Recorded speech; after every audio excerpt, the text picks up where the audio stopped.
হ্যাঁ, আমি খারাপ ছেলে। আমি সত্যিই খুব খারাপ ছেলে। আসলে ভালো ছেলে থাকার অভিনয়টা ভালো জানি না। কারোর সাথে মিথ্যে বন্ধুত্ব বা প্রেমের অভিনয় করতে পারি না।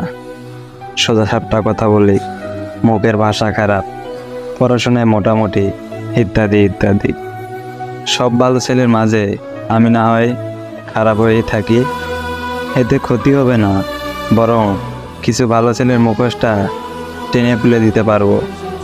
খুব সহজেই মানুষকে বিশ্বাস করে ফেলি, তার বিনিময়ে বারবার ধোঁকা খেতে হয়। কাউকে কষ্ট পেতে দেখতে পারি না, তাই নিজের কষ্টে কেউ পাশে থাকে না। অন্যের গুণগান গেয়ে বেড়াতে পারি না, তাই